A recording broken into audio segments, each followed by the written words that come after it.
This is for all you multi-talented, multitasking, multi-everything people out there. Take it away. Find your glory, write your story, fearless feet will carry you. Time you own it, take your moment, be a fire burning through. Hustling from night until morning, grinding it out, it won't be long. Feel your power, it's your hour, you inspire, you are strong. Enjoy your Zola. No applause? You're all fired.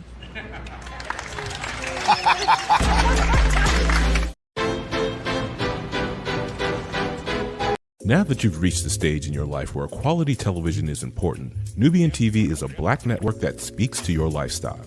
Nubian TV is the world's first digital network devoted to the upscale and political lifestyles of black people. Nubian TV's programming includes politics, travel, fashion, food, automotive, arts and culture, civil rights, music, and more. Watch now on Amazon Fire TV, Roku, or watch globally at nubiantv.net. Nubian TV, it's what you want to watch. Hey, good morning, America.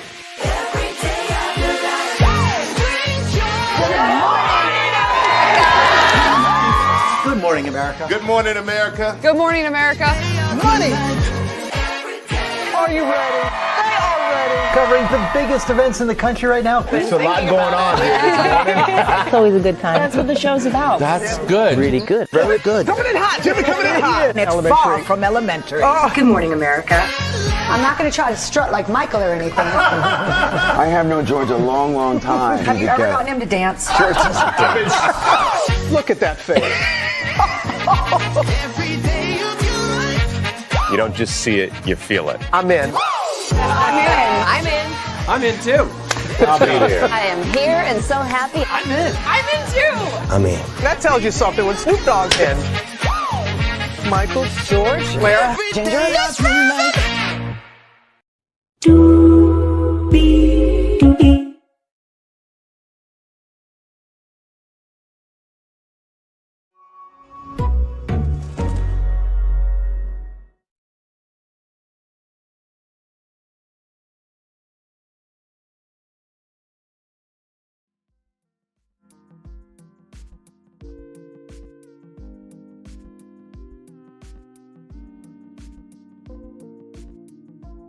Well, hello to you,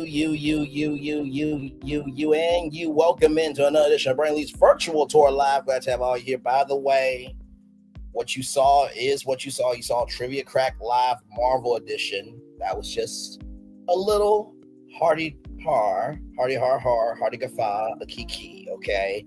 It was just a test. I love having fun with y'all. Speaking of having fun, we have a lot to talk about here. It is check-in day. There is no trial day today, of course.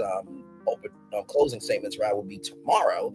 But before that, let's do some math, shall we? Higher is weighing, low is available. But either way, we are live on tour. Let me take down this iconic intro here. And if you're wondering what this is, y'all, listen, we got to do math time again. I know. But listen, we're going to say content creator 1 is Revolt TV, right? Let's just say content creator 1 is Revolt TV's YouTube channel. And content creator 2's YouTube channel is Zeus TV, right? Now, Revolt TV's YouTube channel has 6,970 subscribers, while Revolt TV's subscriber count is 19,000 subscribers, okay? So we got 6,970 subscribers for Revolt TV and 19,000 subscribers for Zeus TV. Now, for Revolt TV's total view count is 176,195 total views. But for Zeus YouTube channel, their view count is 11,122,160 total views. The grand total, a difference of 12,030 subscribers between Revolt TV's YouTube channel and Zeus's YouTube channel. I'm just using Revolt and Zeus as examples here. But a grand total difference of 10,945,965 total views. I'm going to say that grand total 2 more times. A difference of 12,030 subscribers and a difference of 10,945,965 total views. A difference of 12,030 subscribers and a difference of 10,945,965 total views. So if Revolt was making fun of Zeus, so Revolt with their YouTube channel was making fun of Zeus, wouldn't you say that 19,000 subscribers for Zeus's YouTube channel, this example, would be way more than 6,970 subscribers? And wouldn't you say the total view count of 11,122,160 subscribers would be way more than Revolt's 176,195 subscribers? Listen, do the math on your own. Tell me what you find. But I do believe in this example, if Revolt is saying this, that, and the third, but the facts show different, maybe they need to shut their ass up. Okay. All right. With that being said, everybody, you see that virtual tour background. Yes, you do. You hear that virtual tour music. Yes, you do. And like I said, if it doesn't apply, let it fly. But if you let it fly, it must apply. With that being said, there is a me. Hey, everybody. Welcome in. Glad to have all you here. I love having fun with y'all. Yes, I do. Yes, I do. Yes, I do. As the fireworks are going off behind us here, ladies and gentlemen, as the fireworks are going off behind us there, let's get to the getting and doing what we do, because we do have a lot to talk about today. Prosecution did something huge. It changed everything. So here we go. Right here. Diddy, prosecutors want to dumb down elements of RICO charge for simplifying for jury's sake. This is an exclusive from TMZ. In a stunning move, the day before closing arguments in Diddy's federal criminal trial in New York City, prosecutors have pulled back on some key testimony during the trial, specifically attempted kidnapping, attempted arson, and aiding and abetting sex trafficking. Prosecutors said in a letter to Judge Aronson, the government is following his Honor's instructions to streamline the jury instructions. So basically, streamlining the jury instructions is just make it simple for them, right? Because the jury is not legal from the regular schmeck of the world, right? So the reality, prosecutors seem to feel that they have fallen flat on proving Diddy allegedly kidnapped former employee Capricorn Clark, who was taken to a building and given a lie detector test to determine if she stole Diddy's jewelry, and Cassie when she was allegedly held at the London hotel. Well, it was said that if Capricorn Clark did pass her lie detector test, that she would be thrown into the Hudson River. And, you know, with Cassie, we do know that there were times where, guess what, she was held, you know, captive. And when those times happened, when she tried to escape, we saw the Molly Whopper video. So I still believe that they have a case, but the prosecutors seem like they have fallen flat on proving that about Diddy. More surprising, prosecutors are not pursuing the attempted arson claim that Diddy blew up Kid Cudi's car in a jealous rage. During the trial, prosecutors never directly linked Diddy to the fire.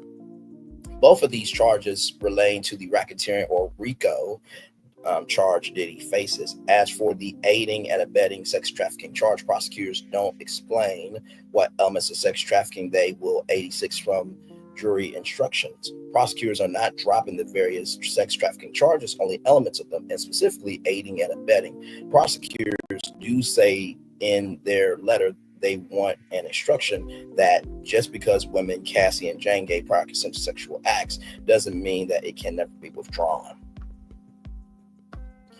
Prosecutors also say jurors should be told just because a woman Jane received compensation does not preclude a finding of forced labor, which relates to sex trafficking. And as for sex trafficking, prosecutors want jurors to know neither physical restraint of the alleged victims nor commercial sex acts are required to prove coercion in sex trafficking. So there is that. Y'all see this? Y'all see this? Diddy's freak-offs can spice up your sex life if they're done legally, sex therapist says. It's the done legally for me. We'll get to that a little bit later. Like, what the hell is going on here? Oh, my Lord Jesus. Okay. from USA Today, Jeff.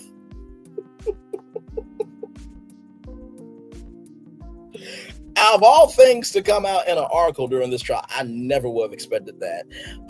From USA Today, like I said, Diddy live trial live updates latest on charges, closing arguments in Combs sex crimes case. This story contains graphic descriptions that some readers may find disturbing. Sean Diddy Combs' legal fate hangs in the balance as the music mogul's landmark criminal trial nears a close.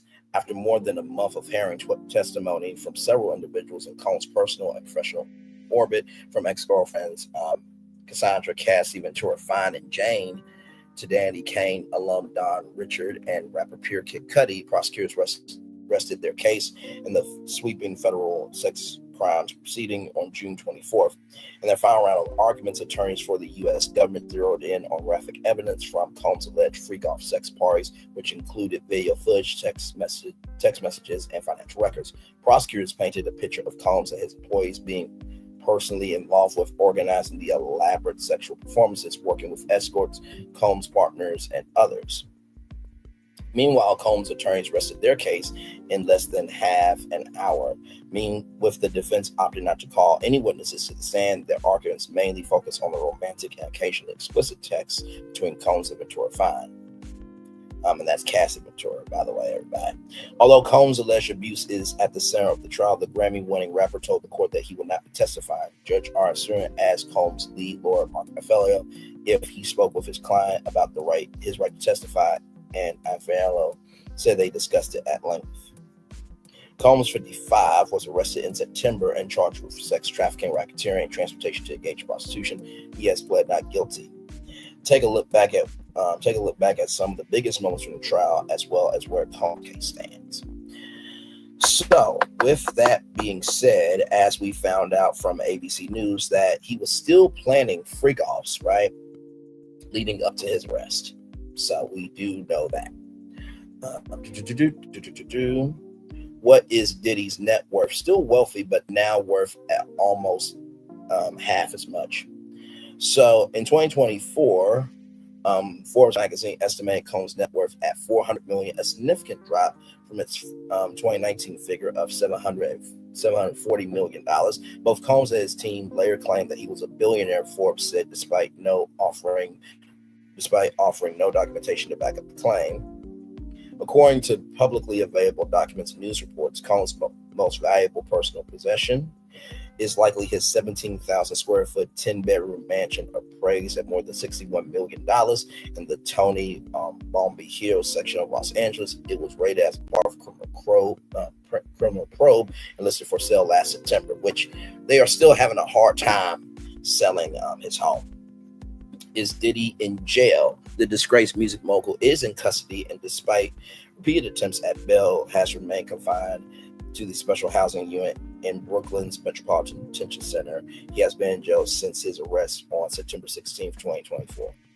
Why did Diddy's lawyers call any witnesses? Prosecutors spent weeks calling dozens of witnesses in their arguments against Combs. The jury heard from his former girlfriends, business associates, federal agents, security officers, and others, but his lawyers wrapped up their case in less than 30 minutes without calling anyone to the stand. Why?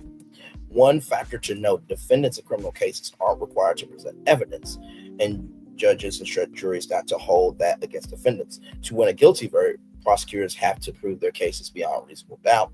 Combs' lawyers haven't explained why they didn't call any witnesses, but they may think rather prosecutors haven't cleared up that bar. They don't want to risk calling a witness who could sway the jury against their client. Baby oil, Diddy demands laundry list of supplies for freak-off. As prosecutors wrap up their argument, jurors saw and heard messages from Combs demanding supplies for alleged freak-off. There's no more baby oil, Combs said in one audio message to his chief of staff, Christina K.K. Corcoran. By the way, she is former chief of staff. She does not work for Diddy anymore. I can't believe him out baby oil. He thought he had 20 bottles at the time. In a separate message to Corcoran, Combs said he needed 5 more bottles of everything. Later, his team responded that they were bringing him baby oil, lubricant from the brand Astroglide, his Apple TV, and multiple lattes. Combs continued to send audio messages, one asking for vegetable soup, and another he said, "Can security bring me some money?" I need 5,000. And another message he asked for Cialis. Please, joking. See, I'm going to keep calling you to make sure I have everything I need. Cialis is a prescription medication used to treat erectile dysfunction. Diddy said he doesn't want to testify during trial. By the way, before we move on, isn't it interesting that he got on to a escort for not being able to perform, but he needs Cialis, which is a prescription medication used to treat erectile dysfunction. So does that mean you also can't perform? I'm just saying the quiet part out loud, okay? D says he doesn't.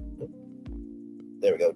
D says he doesn't want to testify during trial. The Inbound rapper verbally confirmed on June 24th he did not want to take the stand. One of the only times Combs spoke out loud during his weeks-long trial.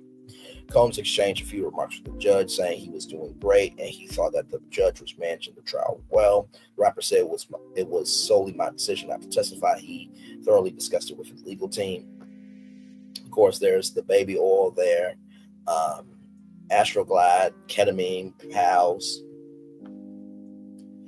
Has the Diddy trial reached a verdict? No, a verdict has not yet been reached in the Combs criminal case. Following presentations from prosecutors and Combs attorneys, which wrapped June 24th, the trial will now enter closing arguments before the jury is sent into deliberations. Closing arguments are expected to begin Thursday, June 26th, and stretch into the following day. So they said that closing arguments may take up to 4 hours, right? So I'm thinking 4 hours for the prosecution and then 4 hours for the defense. So I thought that the defense would be making their closing statements today, and then the prosecution would be closing it on Thursday. Then Friday will start, jury watch, which could lead into next week, because the Judge Schmerian wants this trial to wrap up by the 4th of July weekend. So, hey, one person, welcome in. Glad to have you here. Defense attorney Terry Garagos said both prosecutors and defense lawyer estimates their arguments will last 4 hours each. Regarding jury deliberations, a meeting is scheduled for Wednesday, June 25th, which is today, in which prosecutors and Combs attorneys will talk about jury instructions with Judge Schmerian. Jurors won't be present for the discussion.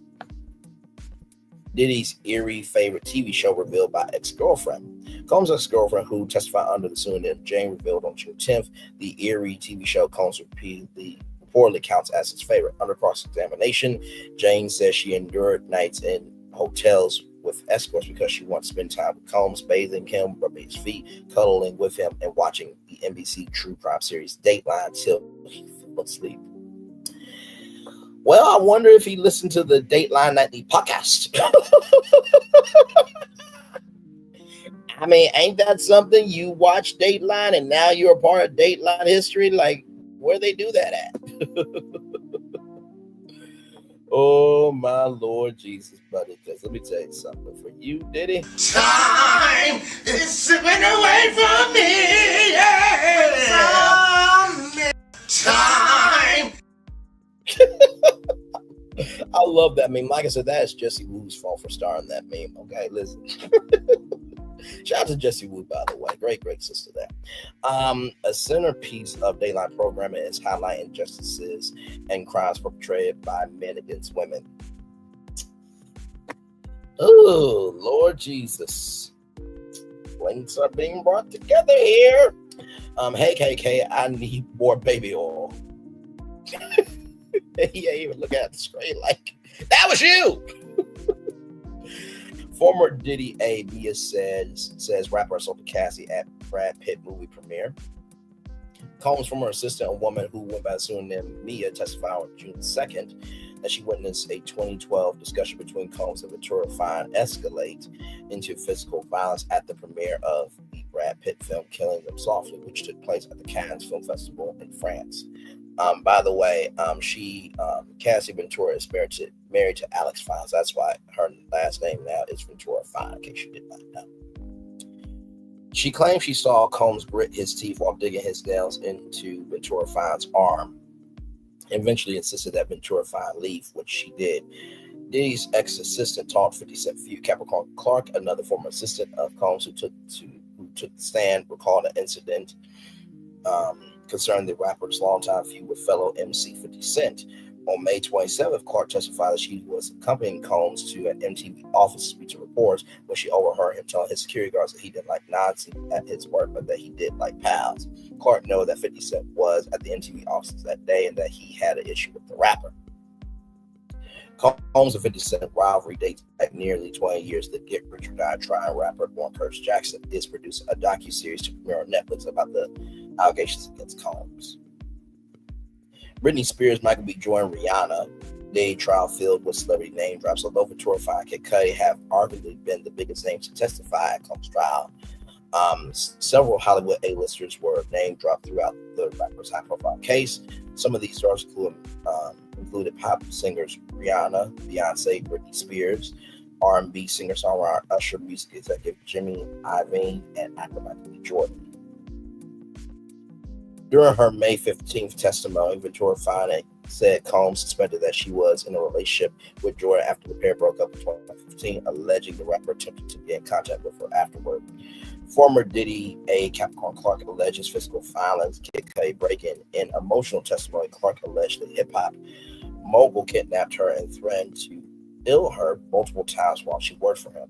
On the stand May 27th, Clark claimed that she was once again held against her will for 5 days after several pieces of jewelry went missing at the rapper's home. She said she was petrified, forced to take polygraph tests over and over again. She also described an alleged break-in carried out by Combs, during which he rushed to Kid Cudi's home in Los Angeles with a pal after he learned the fellow rappers born Scott Miss Cudi, also known as Kid Cudi, was dating Combs' ex-girlfriend Ventura Fine. And recognize within all this, y'all, he was big mad at Cassie Ventura, whether she was dating a man or flirting with a waitress. So basically, I don't want nobody around her, she mine. Basically, trying to keep her on the shelf like a Barbie, never to be opened out the package. Why was baby oil found at Diddy's home? During September 2024 press conference, U.S. Attorney Damian Williams detailed the paraphernalia discovered during the federal raids of Combs' homes. These items included multiple AR-15 PALs, large capacity magazines, evidence of Combs' alleged sex crimes, and over 1,000 bottles of baby oil lubricant. According to Combs' original indictment, the baby oils were used during the hip-hop mogul's alleged freak-off parties, which were described as elaborate produced sex performances that involved sex workers. Combs and his employees conducted freak-offs by booking hotel rooms and stocking them with supplies such as baby oil, lube, extra bed sheets, and lying. Per the indictment, the rapper allegedly arranged, directed, and relieved during the sometimes days-long performances, and drugs were reportedly distributed to victims in part to keep them obedient and compliant. So that is intimidation and by force, by the way. Now, there was a report that something was laced in the baby oil, but that turned out not to be true, everybody. So just wanted to put that in the timeline as well. What is Diddy charged with? Combs is facing federal sex crimes and trafficking charges in a sprawling case that has eroded his status as a power player, kingmaker in the entertainment industry. He was arrested in September 2024, and like I said before, he was still playing freak-offs leading up to his arrest. And later charged with racketeering, sex trafficking, and transportation to engage in prostitution. The rapper has pled not guilty to the 5 counts against him. What is a RICO racketeering mean? Racketeering is participation of a legal scheme under the Racketeer Influence and Corrupt Organization Statute, or RICO, as a way for the U.S. government to prosecute organizations that contribute to criminal activity. Under RICO law, which is typically aimed at targeting multi-person criminal organizations, prosecutors allege that Combs coerced victims, some of whom they say were sex workers, through intimidation and narcotics, to participate in freak-offs, sometimes having days-long performances that federal prosecutors allege that they have on video. The video was played. How to stream the Diddy trial? The trial will not be televised, as cameras are not typically allowed in federal criminal trial proceedings. USA Today will be reporting live from the courtroom. Sign up for our newsletter for more updates. Contributing USA Today staff. If you are a survivor of sexual assault, RAIN offers support through the National Sexual Assault Hotline at 1-800-656-HOPE. That's 1-800-656-HOPE. That's 1-800-656-473. That's 1-800-656-4673. That's 1-800-656-4673. And hotline.rain.org. And also in Espanol at rain.org/es. Also, if you know someone who is a victim of DV, call the National Domestic Violence Hotline at 1-800-799-7233, 1-800-799-7233. That's 1-800-799-7233, or text START to 88788. Text START to 88788. That's START to 88788. By the way, you can get the Aspire app. That is Robin McGraw's, Dr. Phil's wife. She made an app that looks like a news app, but there is a hidden button called the Go button. You press that, and it sends alerts to your 3 contacts to let them know to come get you. Okay, so over here, we're all about utilizing information as a tool. Okay, so that's what we do over here. Just like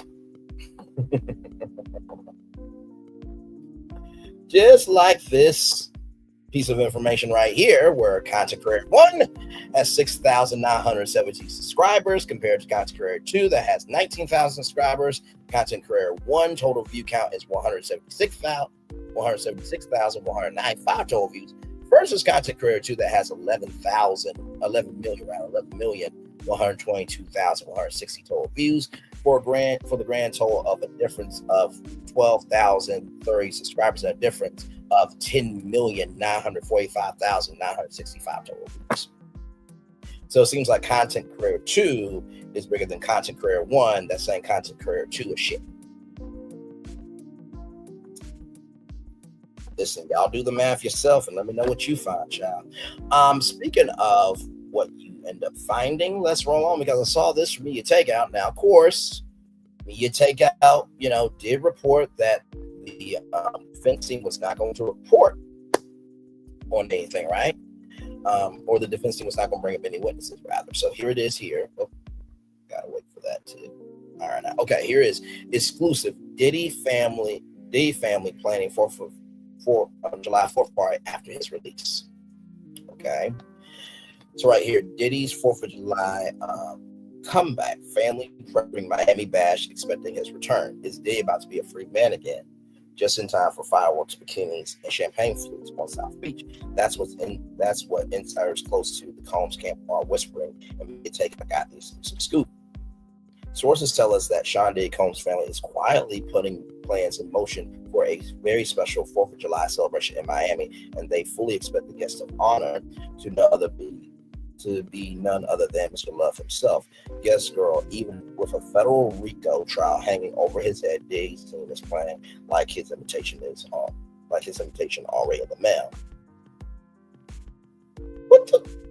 Did y'all see that? Why was Elon Musk on a stage with a live chainsaw? I cannot. He'll be there. We're told that friends, family, and a very few well-connected VIPs have been invited to the Independence Day event. One person close to the Combs Inner Circle told me to take out. I can't say for certain that Diddy's getting acquitted, but everyone's acting like he'll definitely be at the party. So what's the tea? How could Diddy, who is currently locked up during trial, possibly be toasted with fireworks by July 4th? Well, we got 3 possible scenarios, and every one of them has tons wagging. Not really, but everyone is waiting with faded breath. Scenario 1, full acquittal, not guilty, period. Let's start with the legal version of clean slate. Diddy gets acquitted of all charges, right? The jury is expected to begin deliberating next week, and with most of the major charges already dropped, including kidnapping, arson, and a bunch of freak-off related RICO claims, it's now just down to the federal sex trafficking allegations. Diddy's defense then called single witness, clearly betting on raising enough doubt to get him off. But if the jury buys it, then he could be home in time to throw down Miami. Scenario 2, guilty but released on bail pending sentencing. Even if Diddy is found on some counts, his legal team can ask for bail while they wait for sentencing, a process that can take weeks or even months. Yet bail is often granted in white-collar federal cases like this, especially since Diddy is no flight risk. He is literally one of the most recognizable men on earth. That means he can still show up to his own party with a tailored linen fit and a glass of Ciroc in hand. Well, I mean, Ciroc, they don't have any association with Diddy anymore, so yeah. And scenario 3, guilty but pardoned by 47. Now, here's the wildest, mostly most media takeout were the option. I love the self-promotion there. I love it. I love it. All right, here we go. Sources close to the Combs camp told us that Diddy has long-standing ties to former President 47, even more surprisingly, former 47 too. The three were often seen at events and New York City galas back in the day, and one insider claims that if Diddy were found guilty, President Trump could be in play. Now, before you side-eye too hard, 47 has used President Trump for high-profile allies in the past. Lil Wayne, Kodak Black, I think NBA YoungBoy too, Carlos Watson, even Joe Exotic made the list. So would Diddy be that far off? Not really. Diddy's comeback era loading, regardless of how things shakes out, the vibe of Diddy's circle is extremely confident. The 4th of July celebration is rumored to be an intimate, invite-only affair, full of industry insiders, family, and possibly a few low-key celebs who stayed in his corner. I'm sure Kanye West will be there with his ex-wife.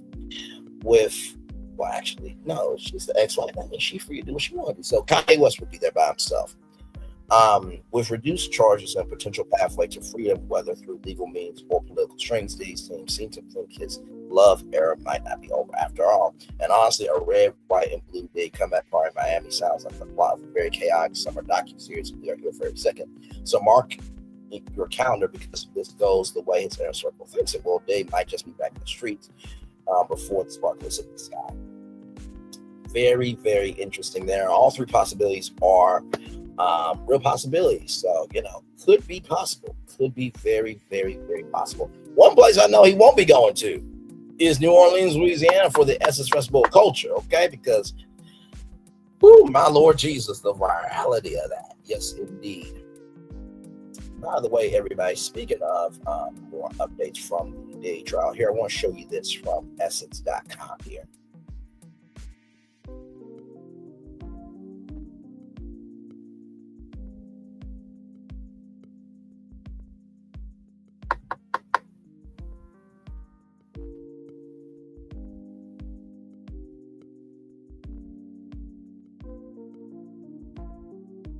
There we go.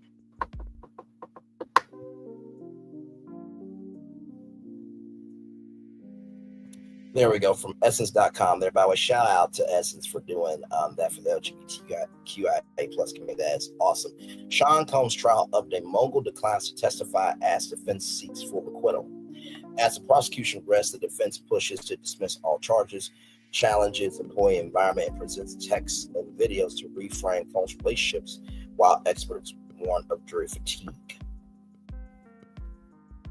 So right here, this story was first published on Monday, May 12th, providing an in-depth look at the opening arguments in the Sean Combs sex trafficking trial. We are committed to delivering real-time updates as the case unfolds, with daily coverage of forward developments, witness testimonies, breaking news. The story contains graphic descriptions of abuse, sexual violence, and drug use that may be distressing for some of our readers. Reader discretion is advised.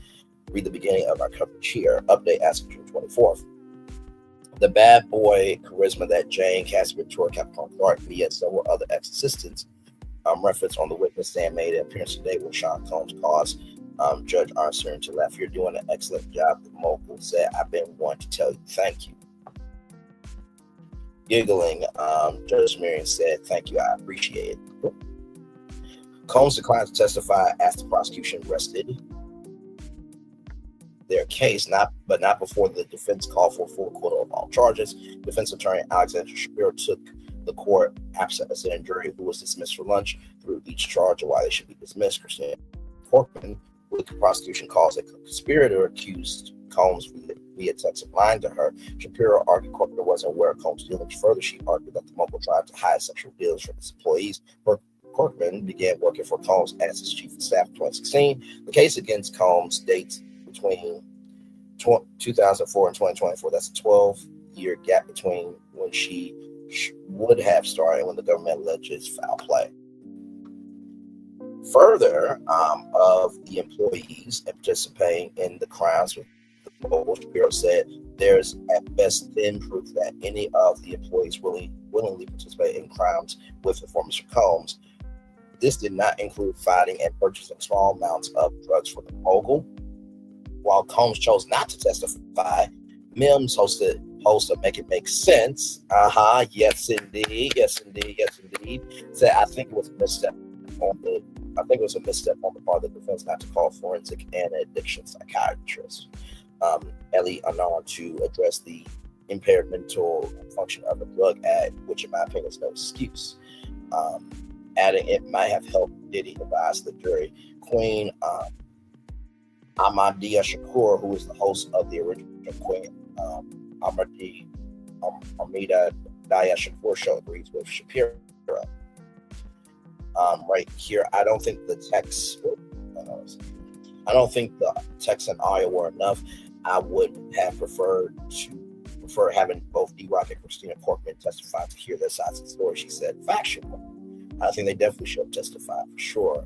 On Combs' drug use, Shakur said, absolutely feel that Mr. Combs' drug use may sway some of the jurors. Some may feel as though he was not in his right frame of mind, adding they may even believe that both he and Ventura engage in such toxic behavior due to their addictions to multiple drugs. We also know that Ray J ran drugs to Cass Ventura. Allegedly. It was said in the trial, ladies and gentlemen.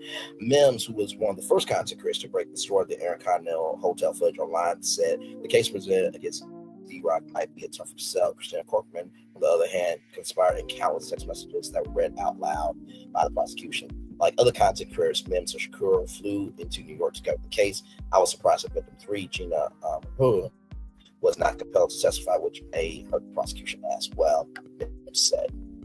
Where the freakouts are concerned, Shapiro argued that Combs did not coerce Ventura into participating. Further, the defense provided text proof that she participated of her own free will. Shapiro believes Ventura's testimony is going to resonate with the jury. Cassie was young and naive when she first met Combs. She is also a wife and mother, which would likely garner her support from many women. You also got to think about Russell Simmons and how he dated Simmons when I believe she was 19 as well. So birds of a feather flock together. Still, the video from the Aaron Continental Hotel, which the prosecution showed several times, has become a major part of their evidence and during jury selection. And it was asked whether prospective jurors could be impartial, haven't potentially seen it.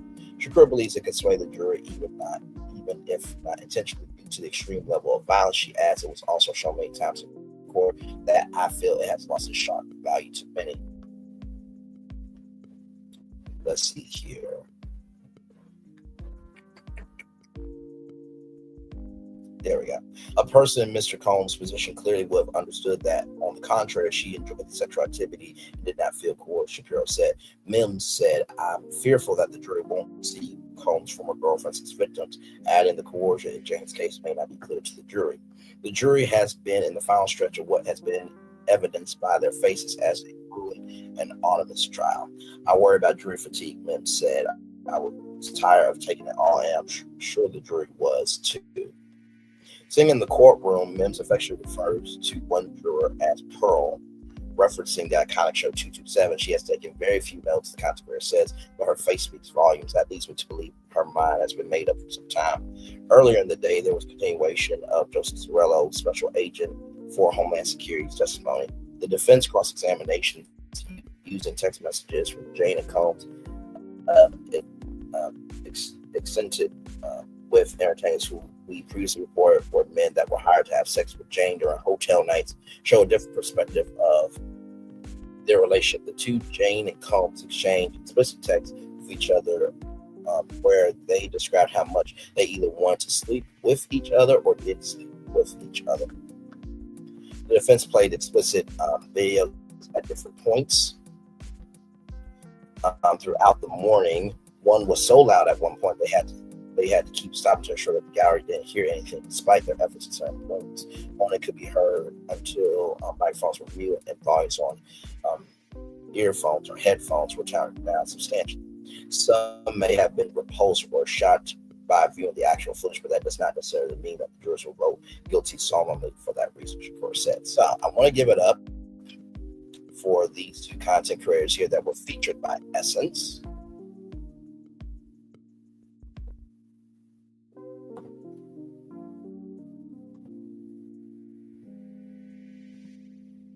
So here she is here. The the Queen Amardia Shakur show. So sorry if I butchered your name, beautiful. Do not mean to do that. So congratulations to her. She's got 39,200 subscribers there. Shout out to her for appearing in the article there. Then, of course, Mims, Make It Make Sense, right here. With 214,000 subscribers here. You guys, we made it to Essence Magazine. Please check out the article where Make It Make Sense YouTube channel is featured. It never in my wildest dreams I could have imagined anything like this. Shout out to James for interviewing me. I will be on his podcast as well. I will let you guys know when it drops. But there is the link there. Let me see. Did she post anything? Let's see. No, she didn't post anything about being in Essence. I would have showed her as well. But congratulations to both of y'all. Like I said, we have to be able to celebrate others, right? To Lati Dati and everybody in the words of TikTok with your girl that's been covering this thing. We've all been doing the damn thing, whether you've been boots on the ground in New York or you've been covering it every single day, Monday through Friday. It takes all of us to lift all the boats. Amen. Amen. There's just one to shout that out there. Now, of course, we got some dynamic video for you all here. Now, this is TMZ. Of course. Wait a minute. Hang on.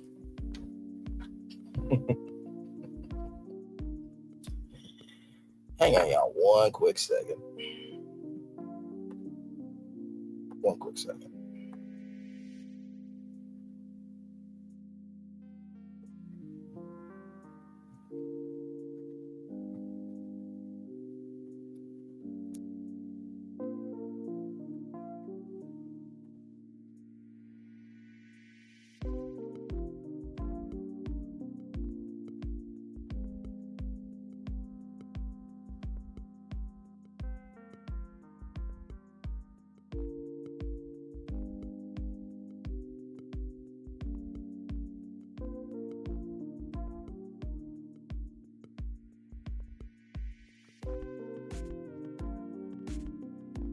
Give me a moment, y'all. Just looking up something.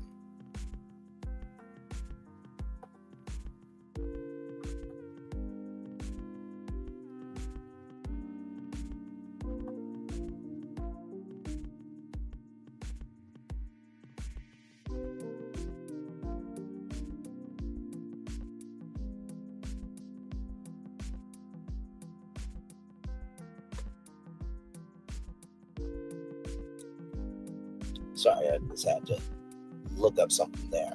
So this is from TMZ here, right? This is from TMZ right here. Let's do this.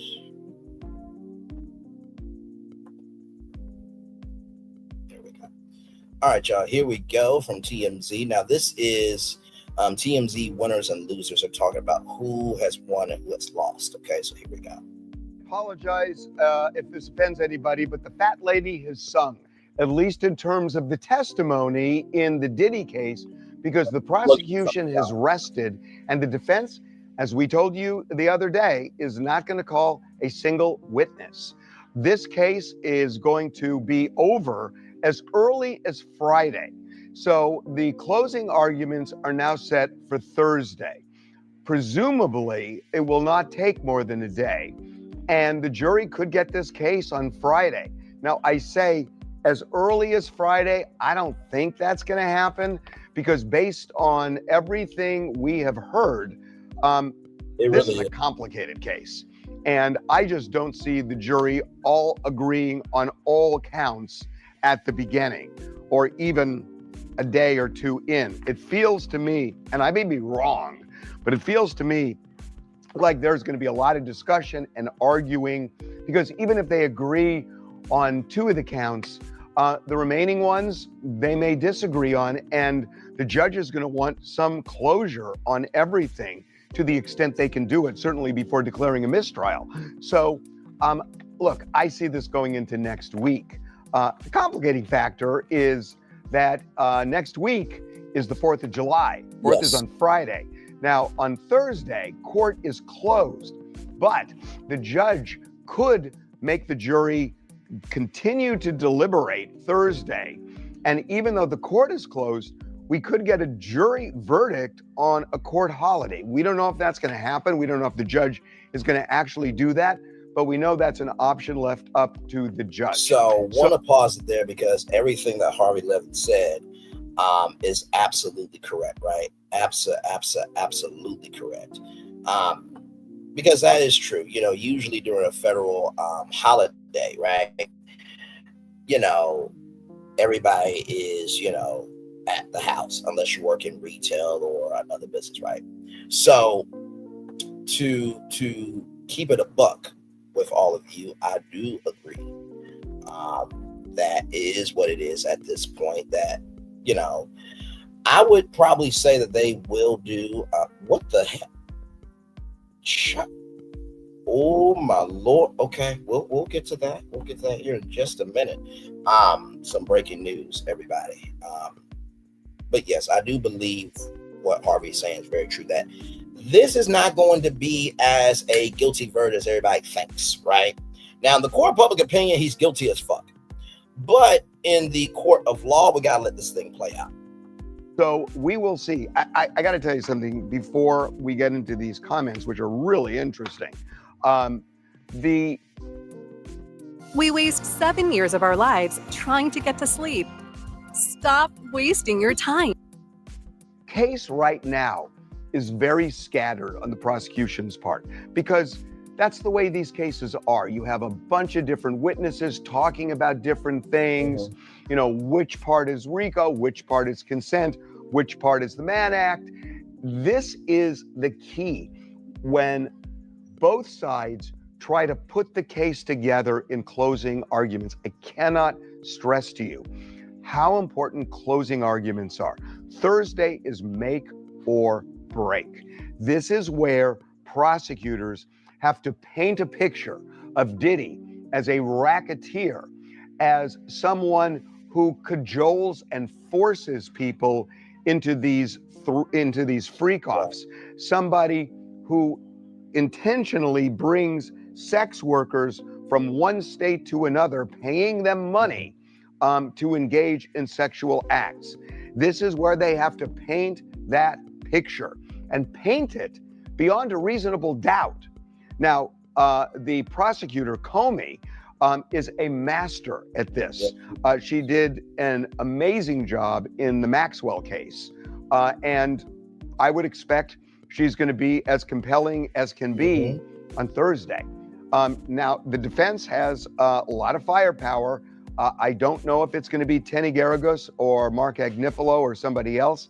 My sense is it's going to be Tenny Garagos who is going to deliver the defense's closing. And we know what they're going to do is they're going to focus on reasonable doubt. Now, I want to pause that there because Harvey Levin said something quite interesting there. When you are in a trial like this and it's closing arguments, and it's based on a man and what he did, the best way to reach a jury is to speak to a jury, right? So, of course, for the closing statements, it's going to be a woman from each side, right? Because this case was about the women that Diddy allegedly abused, right? So, just want to mention that there. Hey, to the three people here, welcome in. Glad to have all you here. We are just talking about Diddy. This is just the check-in. No trial day today. Closing arguments or closing statements, right, will be tomorrow. We're just checking in here, and there was some breaking news from Chit Chat with QT, which we will get to here in just a moment, right after this video. Welcome in. Glad to have you here. Like, comment, share, and subscribe. They're going to say we didn't call any witnesses because the prosecution never proved its case. And they will go through a litany of things and essentially end with arguing that the prosecution is engaging in bedroom police, that this is a prosecution of bedroom police against Sean Diddy Combs. That's what they are going to argue. Now, you may have heard that the defense asked today that all the charges be dismissed, that the judge should dismiss them because the prosecution didn't prove its case. There's a lot less here than meets the eye. This is not unusual. In fact, it's standard operating procedure that the defense does this, and they do it to preserve their right on appeal. The judge almost always denies that motion. It will be denied here. This case will go to the jury. Now, so I'm gonna pause it again there, because for those of you who don't know, Harvey Levin is a lawyer. I know everybody knows Harvey Levin from TMZ, but he was, and I don't know if he still does this, but I believe he was the court reporter for the People's Court. So that's how he's able to do what he's doing. So while he does run TMZ, he also is a lawyer. So whenever you see like Harvey Levin Productions, he's like, I'm a lawyer. He knows his shit. So just wanted to bring that context, conjecture, and connection into the timeline. Here we go.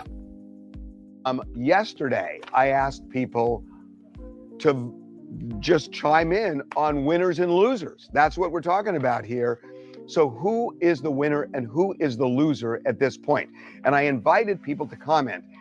There's some real interesting comments here. So let's go through a couple of them. Okay.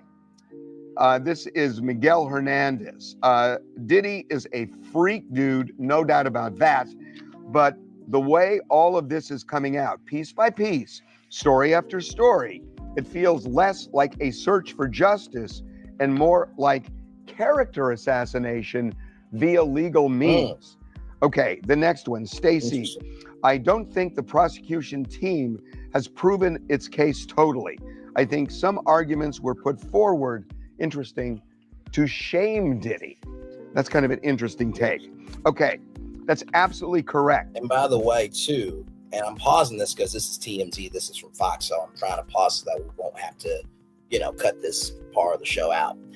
I will agree that even though he may not get a legal guilty verdict, the fact that these stories, these receipts, these documents, the audio and the visual, we didn't see the visual, but the fact that the freak off video is in evidence, the fact that all this has come out, there is a social guilty verdict from that aspect. So roll on here.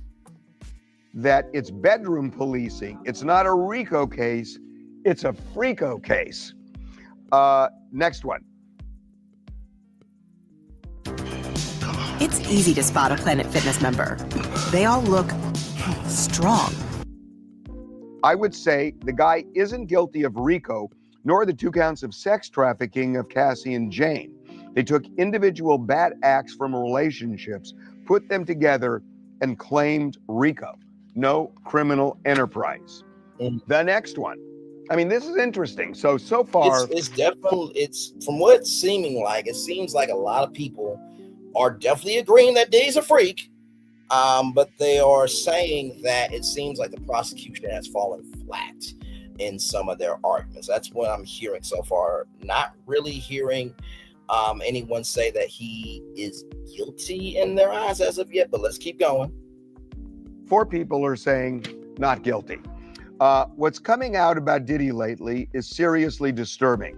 The way he manipulates people and controls the narrative while maintaining a polished public image reminds me of a book I read called Exquisite Psychopath by Johann Brones. It's not about celebrities, but it perfectly explains how some people hide calculated, harmful behavior behind charm and status. After reading it, you start seeing situations like this in a whole new light. Yes, you do. I gotta say, this is the most interesting of all, because I think what this person is saying is what the prosecution is gonna argue in closing, that you strip the veneer off Diddy, and what you get is this character who is much darker than the person he presents himself as. And I always say there's yourself and there's your damn self.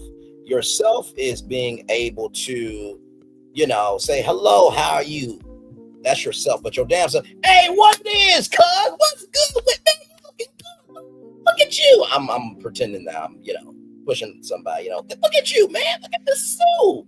You looking clean, dog. That's your damn self, right? So what that comment was saying was, there's the persona of Diddy, and then there's the soul of, who he actually is as a person.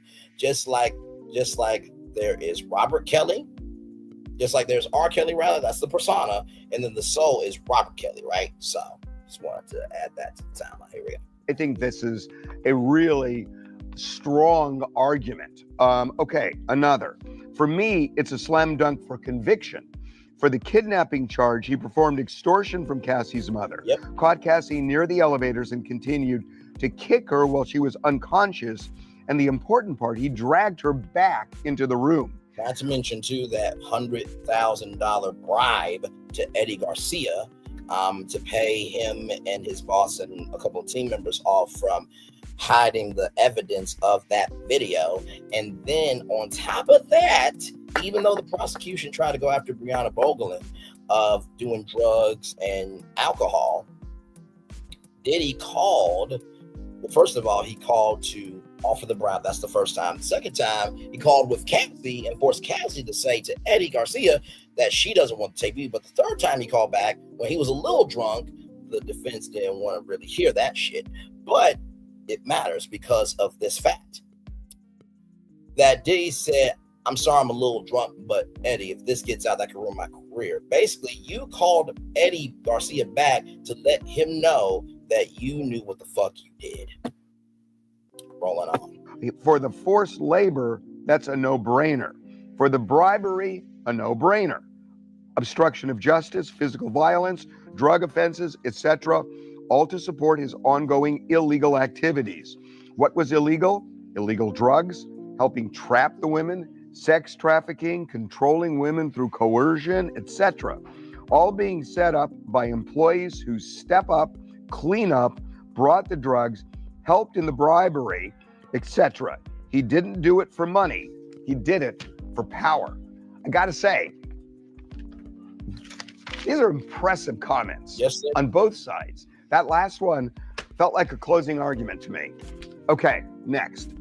By the way, I love how, because see, sometimes with social media, you can hear so much negative that you don't hear the positive. And I'm loving that in this comment section, it's not just like, oh yeah, screw him.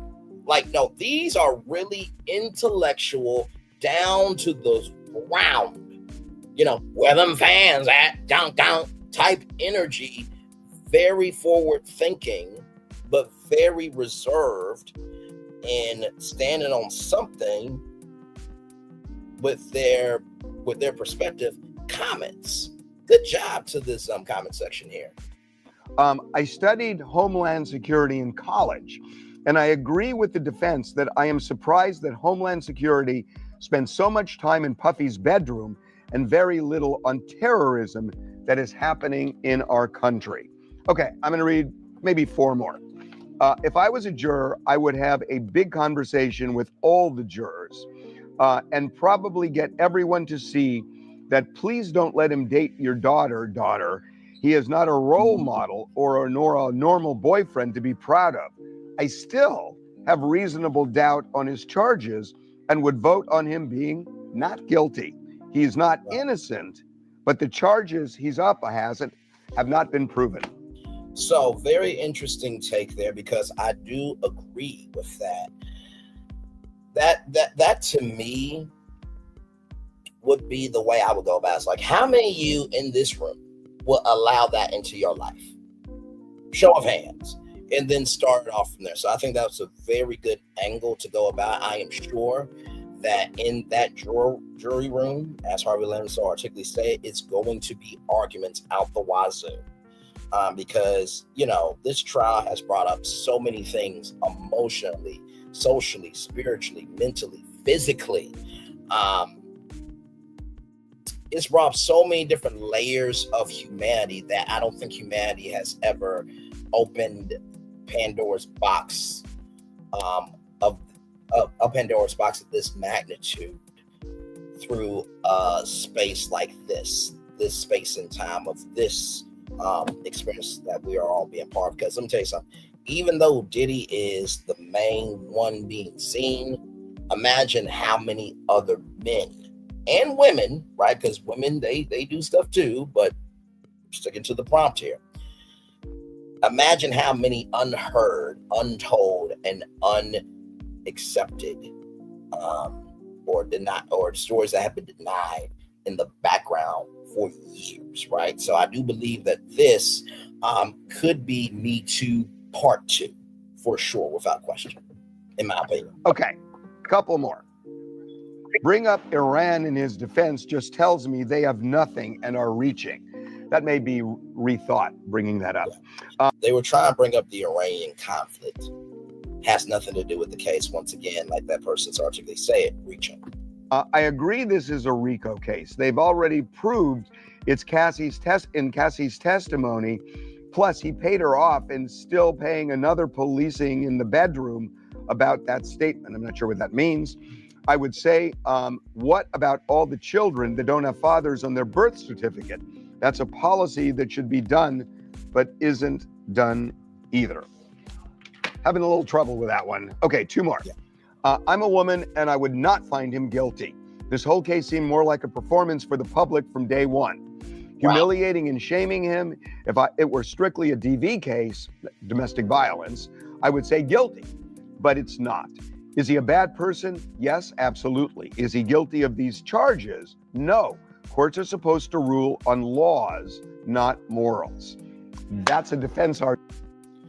That's a very interesting, because she is right. In the world of law, you gotta judge it by the book.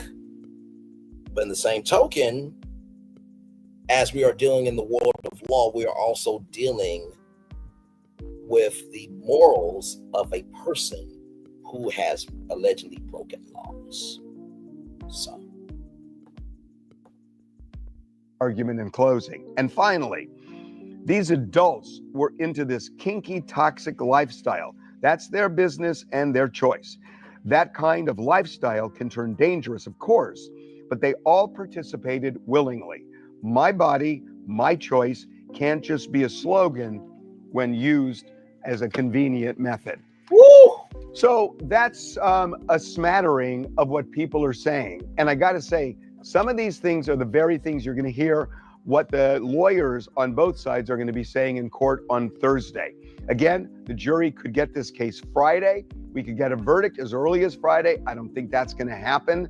So stay tuned. And I'm also told that when a verdict comes down, the judge is not going to have a long interlude before reading it. It's going to happen quick. Okay. That is huge, because usually, like, for example, with the Jesse Smollett, Jesse Smollett trial, there was a bit of a, preamble or a bit of a, warm up of, overall closing statements from the judge before the verdict is given. Now, this is some breaking news from our girl, Chit Chat with QT. Yes, indeed. Let's look at this right here. All right, cuties, let's go ahead and get into this breaking news. It looks like Justin Combs may be following in his dad's footsteps. Unfortunately, breaking news that a lawsuit was filed yesterday against Justin Combs and 2 new cases against Diddy. Now, we know that the case is ending soon. Yes. Diddy's case that he's currently on trial for should have a verdict by, I'm saying, next week. I doubt if the jury will come back on Friday with a verdict. We shall see. But they are lining him up for more. But let's get into this Justin piece first. Tony Busby, the lawyer that's just against the black man child, has announced that he filed 3 cases against Sean P. Diddy Combs yesterday in the Los Angeles Superior Court. And he said that these 3 are part of a number of cases that will be filed in this venue. Now, Tony Busby at one time had over 100 cases. He tried to file some in New York, and they let him know. I guess he wasn't even allowed to file cases in New York. So that was all thrown out. He's moved it to LA. And he said the first case is on behalf of a 25-year-old professional from New York. She is a college graduate and works in the creative media space. Okay. Her case alleges that in 2017, Justin Combs lured her to LA under false pretenses of making connections in the entertainment and media industry. Instead, once there, she claimed she was trapped, drugged, held powerless, and raped. Now, this is all alleged. But that's what he's saying. He goes on to say, the lawsuit maintains that for days she couldn't escape. She was allegedly raped repeatedly by Combs, meaning Justin, and his crew. The second and third cases are filed on behalf of two male victims. And these are the two cases when it comes to Diddy. Both were invited to a LA Diddy party. Both were allegedly drugged and assaulted while there. One victim was allegedly assaulted by Combs himself. The other was allegedly assaulted as Combs watched, encouraged, and directed the activities. Okay, let's pause it there. Let's pause it there, because the fact that what Chit Chat with QT is saying has basically been what has been said in the trial. Now, this is breaking news the day before the jury finally gets the case.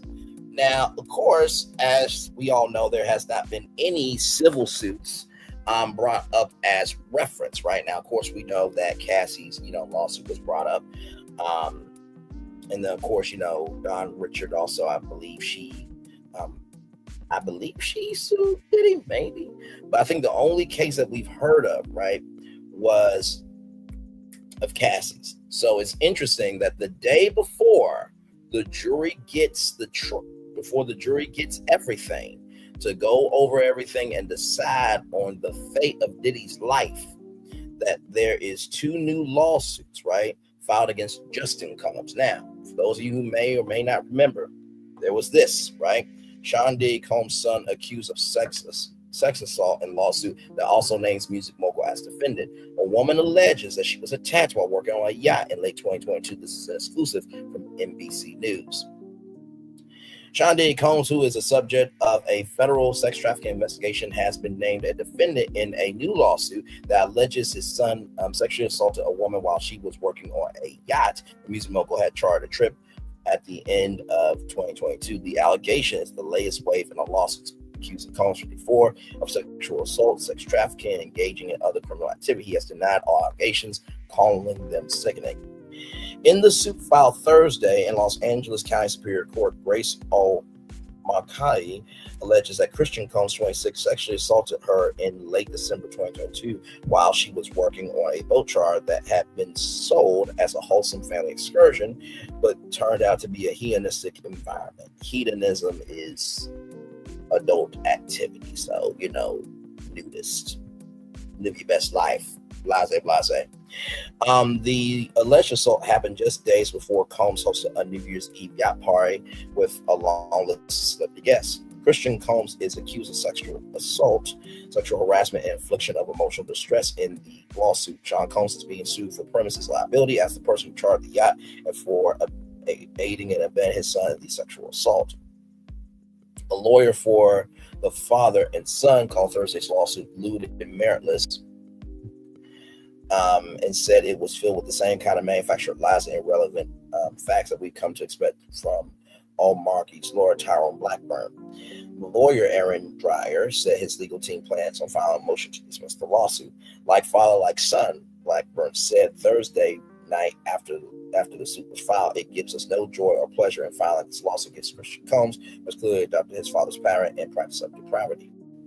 In the yacht studio, in her suit, Old Mackay alleged that Christian Combs drugged and sexually assaulted her. She included transcriptions of audio clips where she states are evidence of her denying his advances as he gropes her. The suit states that the clips were recorded by a producer in the studio. Omar Kai, who was 25 at the time of the alleged assault, worked as a steward, basically passing out drinks and dinner and, just being helpful to the experience, providing dinner and drink service on the yacht from 6 p.m. to 6 a.m. and witness party and drug use between a constant rotations of suspected sex workers and celebrities. The suit states she also alleges the complaint that she suspected bottles of alcohol were laced with drugs because women began to fall over themselves, panic, or pass out after one drink. As we know, there was one of the women, I think it was Jane, if I'm not mistaken, that took some Molly and hallucinated, right? So, yes, indeed. They're around December 28th, 2022. Omar Kai was informed that Christian Combs would join the party to record with music producer Rodney Lil Rod Jones in the yacht makeshift studio, the states. And Rodney Lil Rod Jones has also filed a lawsuit against Diddy and Jane and the sons as well. Christian Combs had been staying on shore at a villa, but often joined his father in the evenings. According to the suit, the woman's suit alleges that he arrived heavily intoxicated and that he paid an inappropriate amount of attention to her. Christian then pressured Makai to take shots of tequila that she believes he brought on board, according to the suit. After she took the shot, Makai states in the lawsuit Christian Combs became aggressive and insisted she drink more. Makai became fearful and began to feel the effect of tequila. Says the situation escalated as Christian Combs wrote Makai's trigger warning everybody: legs, breast, garbage portal, and portal, right? The suit details audio recordings in which it states Makai could be heard declining alcohol, saying she had to leave until Christian Combs to stop touching her, what sounds like with kissing noises in the background. The audio was reported by Jones, the producer who was in the studio during the alleged assault, who has alleged in his own lawsuit, he was required to report Sean Combs consistently had hours of footage in which the music mogul and staff allegedly engaged in criminal conduct. NBC News has heard 2 clips of audio transcribed in the suit, purportedly from the night of December 28th, 2022, but has not verified who was recorded. Excuse me, you don't touch my legs like that. I'll move my legs where I want to. Makai is heard saying in the recording detailed in the suit, if I want to do this, then I will. You don't touch my legs like that. Listen, you and everybody in the crew. Christian Combs allegedly replies, I can't, I have to go down. Makai said, I have to go down. Christian Combs then insists that Makai stay with him, but she insists that she cannot unless he makes a request to a crew leader. The suit states signed the audio recording. Makai answered this way because she knew anyone of authority who would approve the request would be asleep, and Christian Combs would not be able to contact the suit state. Who can I talk to? I'm going to say I requested you right now. Christian Combs said, according to the suit, well, you can take your hands off my ass, was the first thing Makai said. Makai then attempted to resume her duties and finish her shift. When she was able to do, the suit states Christian Combs allegedly found her a short time later and insisted she find him a place to sleep. She directed him to the yacht cinema, which was used as an extra sleeping area, where he blocked her in, the suit states. Christian Combs allegedly began to grope her and took off his clothes. His penis, or his cream stick rather, wasn't red, and he grabbed her arms and was trying to force plaintiff to perform fellatio on him. The suit states the suit includes photos of bruises on Makai's forearm and alleges it was caused when Christian Combs grabbed her. Makai fought him off until someone else walked in, according to the suit. Since the alleged attack, the alleged suit had a deep impact on Makai's mental health as well as her professional and personal lives. The suit said when Makai complained to the yacht captain the next day, the suit alleges the captain did not believe her and failed to investigate. She alleges the captain retaliated against her until she was terminated in May of 2023. Her mental health deteriorated and the woman had anxiety and panic attacks as well as severe suicidal ideations, the suit said. Makai alleges that the emotional strain affected her physical health and that she developed an eating disorder and seizures following the assault.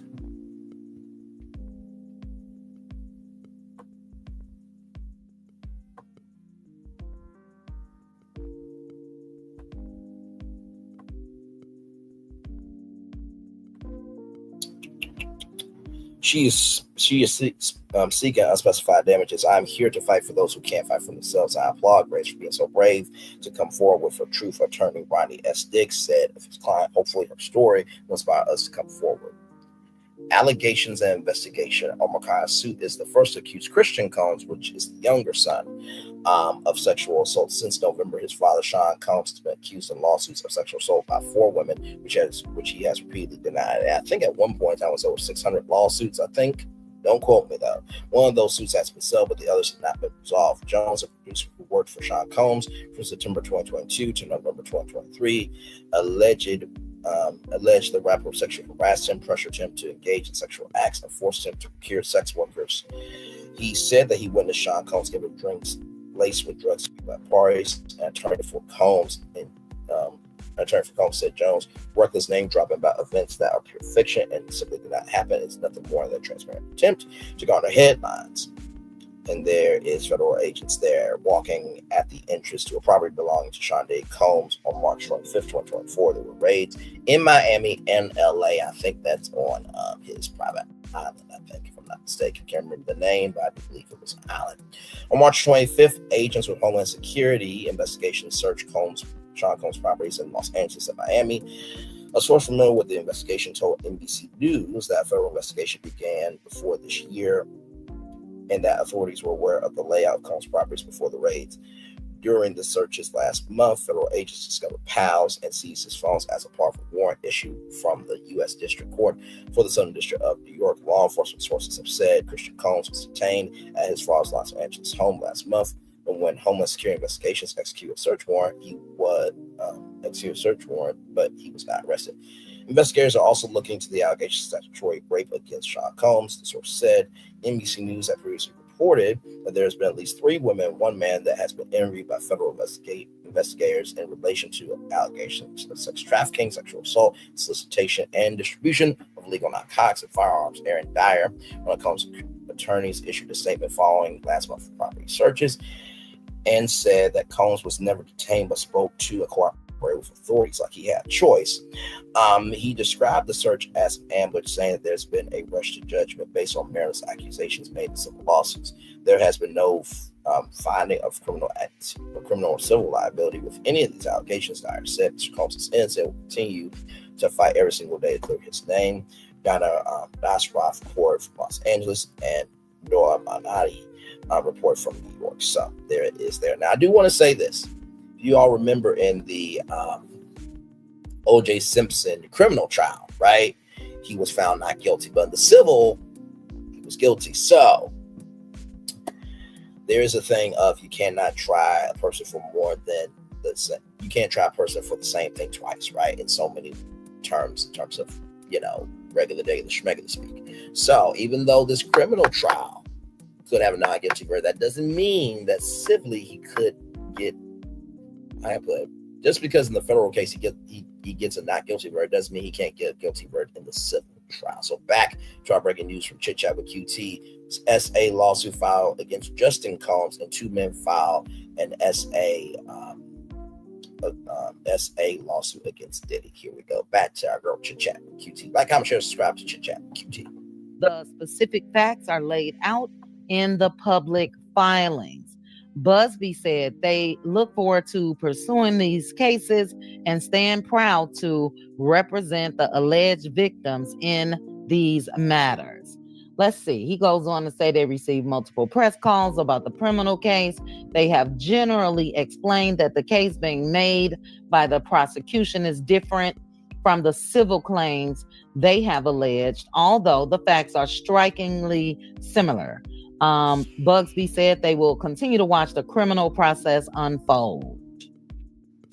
What do you guys think?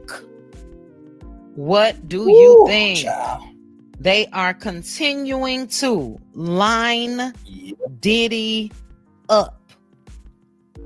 This is crazy. Line them up, motherfucker. Say hello to my arsenal, my cavalry, the kahunas. Okay? And I don't know if you guys know, but there was also a young lady that spoke out against Christian yes, Combs, we just covered that, and alleged that she was a part of the crew on a yacht, and there. She stated that he right here is talking out loud. It's talkative. 23. By the way, shout out to Talking Out Loud. Really, really good sister as well. Like, comment, share, subscribe to Talking Out Loud as well. Essayed her as well. Not sure what's going on with that case. I haven't heard anything about that recently. I'm not sure if she settled or what, but around the time, when Cassie came out, that's when that claim came out. Did Diddy set his sons up for failure? If this is true. Join us for this year's GCX, the premier vacation-focused gaming event happening July 25th and 26th at Universal Orlando Resort. Get your event tickets, after-party tickets, and hotel rooms now. That should be a good time. Y'all go to GCX at Universal Orlando Resort during those dates in what was the date, Sean? Sometimes it feels like there aren't enough hours in the day. Luckily, when your schedule gets hectic, Rover's got you covered. With pet care that makes life easier. Find a trusted pet sitter available whenever you need. Rover is pet care made easy, so you can focus on what matters most. Cuddles, of course. Rover, loving pet care. If this is true, did he have his sons fall and walk in his shoes per se and not in the right way? I don't know. If this is true, that's what is giving to me. Let's go ahead and get into some more breaking news.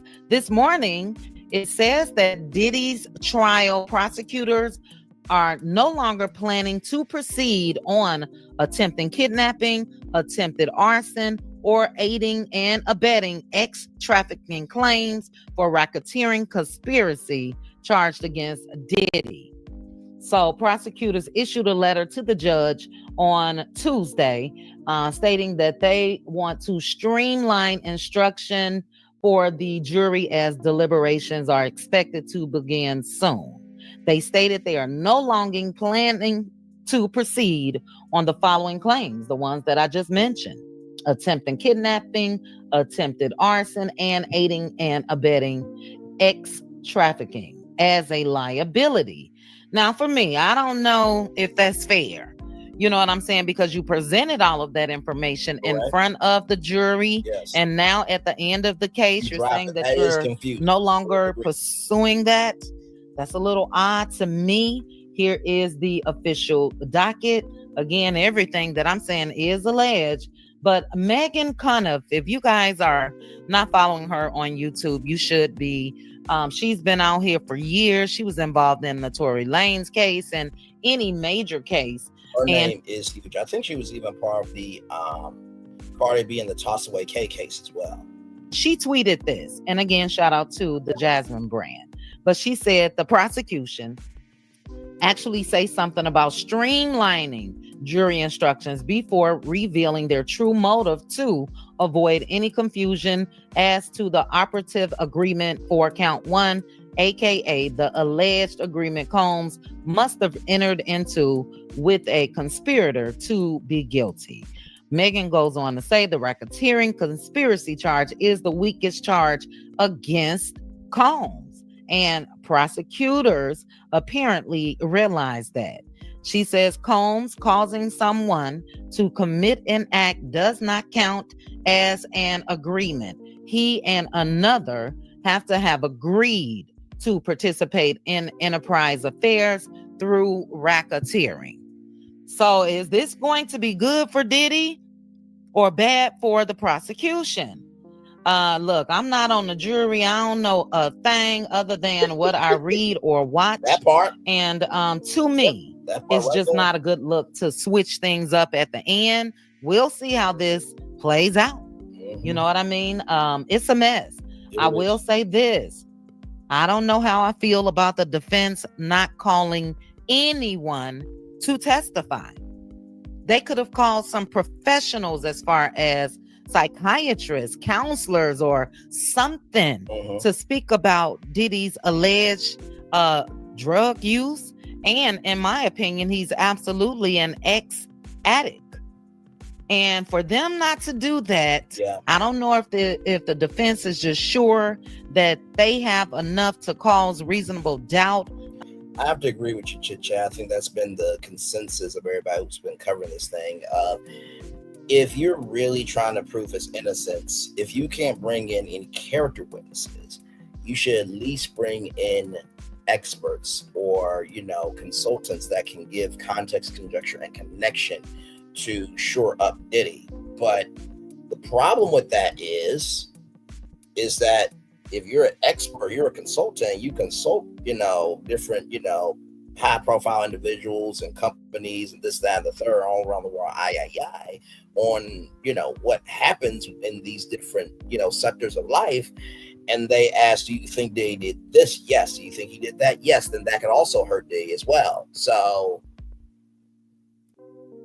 and I don't think at this point the prosecution or the prosecution or the defense is, chilling. I don't think they're chilling at all. I think both sides are worried. I think the prosecution is worried because there could be a chance that the jury may see that maybe he was a freak. Yes, he was guilty of something, but not everything, right? But then the defense may be worried because they decided not to put up any witnesses. Now, they were going to try to defend it in 2 to 5 days. But if I'm a juror, I'm like, okay, this was your chance to say what you needed to say as the defense. And, prosecution had 6 weeks, even though the case is always on the prosecution, right? And a federal case, because it's the government, you still need to bring something to the table. So me being a juror, I'm like, okay, well, the prosecution gave more than the defense. So there's a lot of ways that this can go. I'm not sure what's going on with that. So I'm not sure how the jury will take that. Will they take it like no need for the defense to put anybody on the stand because the prosecution failed? Or will they say, damn, nobody stepped up? You couldn't get anybody? That part. So we'll see.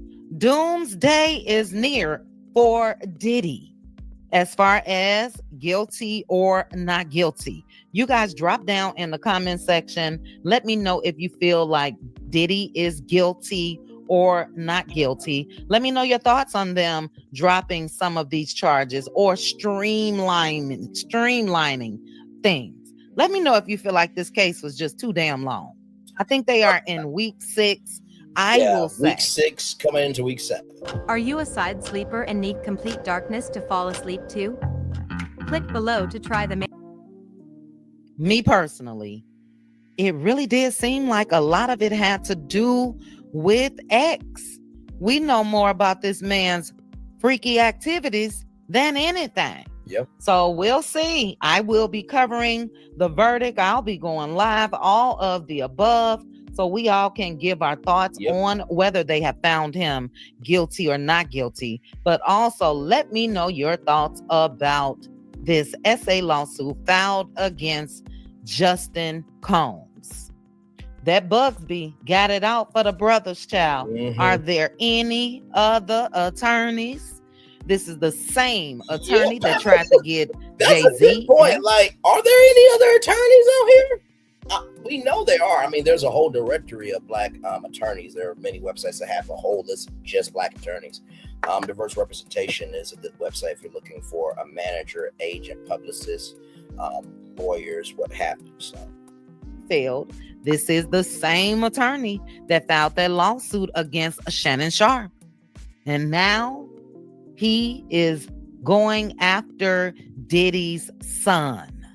Diddy, your ass, if you get found not guilty, you need to go ahead and just leave the country ASAP. Because I think this shit gonna be going on for quite some time. The man that's suing Diddy, that does, that Bugsby outlined in what I just read. I am not accusing Chit Chat with QT of actually aiding and abetting. I was just saying, not giving some tea on how to get out of this. But she is not lying, though, because Russell Simmons went over to Bali, I think, and they don't have an extradition treaty. So she's not wrong, because on the day that Diddy got arrested, he was getting on a plane for a family vacation. But there was reports that he was going to go to another country where there wasn't an extradition treaty. So to you guys, one is saying that he was assaulted by Diddy. The other is saying that Diddy watched, encouraged, and directed the activities. Now, that's what a lot of those paid entertainers had to endure. And I'm not saying they endured it in a bad way, but they were paid to have X with Jane and Cassie and Diddy sat in the corner and watched. So I think that that second one may be somebody that was mentioned in the court case that Diddy is currently in. I don't know. I guess we shall see. Child. It's a mess. It's just ill. You know how things just make you just like, ugh. Yeah, I'm sick of hearing about all the X, but it looks like it's not going to be over. So you guys, drop down in the comments. Let me know your thoughts about this. This is cray-cray. Yes, and I don't think that it will be over anytime soon. Thank you guys so much for joining me for this video. Please make sure to like the video, hit that notification bell, and subscribe. Chat with you guys soon. Bye. Chit chat with QT. Chit chat with QT. Love that sister very, very much there. All right, y'all. 2 more videos here for you, and then we will just chill out and then head on out, because a little bit later on tonight, as soon as I get done here, like I said, I gotta watch 90 Day Fiance, Hunt for Love, because we've been watching that together, and Lord Jesus, it is intensifying. Okay. Whew, my Lord. But we'll get to that a little bit later on tonight. Probably around 6 o'clock. I just gotta watch the episode and take my notes and then make it do what it do. But in the meantime, between time, this happened this morning as we were coming on the air for Brainley's Virtual Tour Live, the morning edition. Yeah, the special early morning edition, because I had a meeting today, and I will just say stay tuned. As Will Packer said, working in the lab reflects publicly when the work is done. I'm paraphrasing, but that's basically what he said. But this came out 17 minutes ago when I was live, like literally as I was getting ready to come on tour of all of you. I got the notification. I'm like, okay, we'll add this to the show. So here it is here from Good Morning America, which you can catch these guys weekday mornings from 7 to 9 a.m. only on ABC. Roll it. To the defense, resting in the Sean Diddy Combs trial. Combs chose not to take the stand, and our Dan Abrams and Shauna Lloyd are standing by to break down the case. But first, let's go back to Chief Investigative Correspondent Aaron Katersky at the courthouse. Good morning again, Aaron. And good morning again to you, Michael. After more than 6 weeks of testimony from 34 witnesses, the case against Sean Combs, charging him with racketeering, conspiracy, and sex trafficking, is about to go to the jury. And whatever the 8 men and 4 women, all college-educated jurors decide, they'll do it without hearing directly from Sean Combs. When the judge asked whether Combs was waiving his right to testify in his own defense, he stood and said, "That is totally my decision." Combs also told the judge, "I've been wanting to tell you, thank you. You're doing an excellent job." Defense attorneys called no witnesses, resting their case a short time after prosecutors rested theirs. Jurors saw hundreds of pieces of evidence, including nearly an hour of explicit footage from sex tapes of Cassie Ventura and a woman known by the pseudonym Jane with male escorts. As the evidentiary phase of the trial concluded, Combs seemed relaxed, amiably chatting with his attorneys and reading a book, The Power of Positive Thinking. His attorneys asked the judge for an immediate verdict of acquittal, saying the government failed to meet its burden. The judge did not immediately rule. The jury has the day off here while attorneys meet with the judge. Closing arguments are going to begin on Thursday, with deliberations as soon as late Friday, maybe more likely early Monday. Michael? And we know you got that covered for us there, Aaron. Thank you. Now let's bring in ABC News Chief Legal Analyst Dan Abrams and ABC News Live contributor Shauna Lloyd. Dan, I'm going to start with you. Do you think the prosecution proved its case? Remember, there are different charges here, right? There's racketeering charges, there's sex trafficking charges, and there's a charge of transportation for the purposes of engaging in prostitution. Why am I pointing that out? Because the last charge is definitely the strongest one, meaning the one that is probably the easiest for the prosecution to prove. Why? Because all they need is the jury to believe one of the prostitutes who testified saying, "I was paid to engage in prostitution and was brought across state lines to do it." In that case, I think that they've got a pretty strong case. When it comes to the other 2 sets, it's close. It's going to be very close. Again, I think the RICO, the racketeering, going to be the hardest, sex trafficking next, and this one, the most likely of a conviction. And Shauna, what would a split verdict look like? So a split verdict is going to really depend on what the jury finds. Remember, as Dan said, we have 5 charges, which means they have to make the decision of guilty or not guilty about each charge. So they may find him not guilty of some charges, guilty of others. And let's not just throw it in there. We could have a hung jury on one of the charges. So this can be a very diverse verdict that we're not typically used to seeing. It's just that there's so many charges, and that's why that happens. And we know Combs did not testify, but the defense not putting on any witnesses at all. What did you make of that? You know, that tells me that the defense believes that there is enough reasonable doubt that they do not need to put on additional witnesses. Because remember, any additional witnesses also opens them up to additional cross-examination. And there may be information that you do not want them to get into, or it just may not be beneficial for your case. Less is more sometimes, especially with these type of sprawling charges. And Dan, with all the public attention, the headlines, are you surprised at all that the jury wasn't sequestered in this trial? Not really. I mean, look, it's really rare to sequester a jury, and it's become rarer. Why? Because it's really, really hard now to prevent jurors from getting information, right? What are you going to do? For 2 months, you're going to take away their phones, and you're going to make them sleep at a hotel, and you're going to make sure you monitor all their emails, et cetera. It just doesn't happen very much anymore. So could the judge have sequestered them just for deliberations? Yeah. But again, you could make the argument that everything's kind of been out there. They've been talking to their friends. They've been influenced in the way that they're going to be. So I don't know that it would have made a big difference with regard to sequestration. I'm not that surprised that it didn't happen. And now it's time for the closing arguments. But what does each side need to do? Sean, I'm going to start with you.